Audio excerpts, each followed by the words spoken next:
Hello and welcome to chapter 15 of the Gospel according to St. Luke, which is part of our reading of the 24 chapters of Luke throughout the month of December, in the hope that by December the 25th we'll have a greater, deeper, profounder understanding of who the baby that is born on Christmas Day truly became.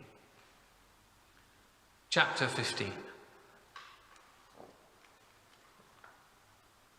Then all the tax collectors and sinners drew near to him to hear him. And the Pharisees and scribes complained, saying, "This man receives sinners and eats with them." So he spoke this parable to them, saying, "What man of you, having 100 sheep, if he loses one of them, does not leave the 99 in the wilderness and go after the one which is lost until he finds it?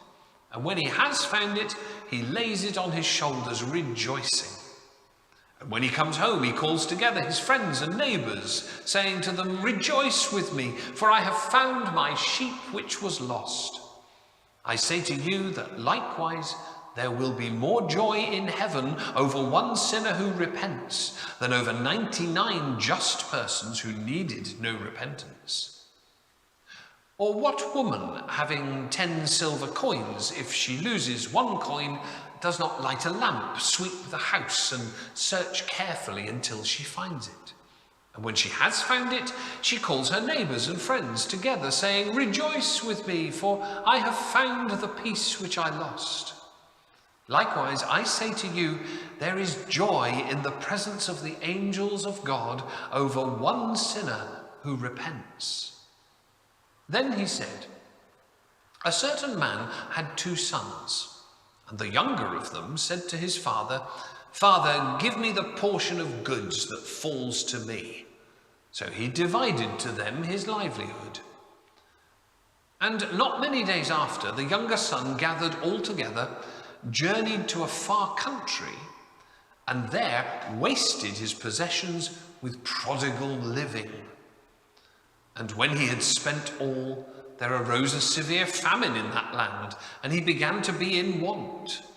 Then he went and joined himself to a citizen of that country, and he sent him into the fields to feed swine. And he would gladly have filled his stomach with the pods that the swine ate, and no one gave him anything.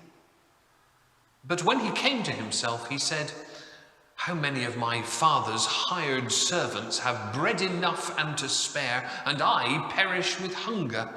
I will arise and go to my father, and will say to him, Father, I have sinned against heaven and before you, and I am no longer worthy to be called your son.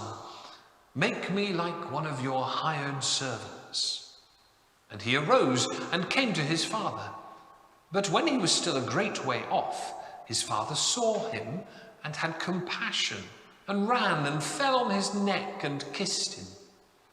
And the son said to him, 'Father, I have sinned against heaven and in your sight, and I am no longer worthy to be called your son.' But the father said to his servants, 'Bring out the best robe and put it on him, and put a ring on his hand and sandals on his feet, and bring the fatted calf here and kill it, and let us eat and be merry. For this my son was dead and is alive again. He was lost and is found.' And they began to be merry. Now his older son was in the field, and as he came and drew nearer to the house, he heard music and dancing. So he called one of the servants and asked what these things meant. And he said to him, 'Your brother has come, and because he has received him safe and sound, your father has killed the fatted calf.' But he was angry and would not go in. Therefore his father came out and pleaded with him. So he answered and said to his father, 'Lo, these many years I have been serving you. I never transgressed your commandment at any time, and yet you never gave me a young goat that I might make merry with my friends. But as soon as this son of yours came, who has devoured your livelihood with harlots, you killed the fatted calf for him.'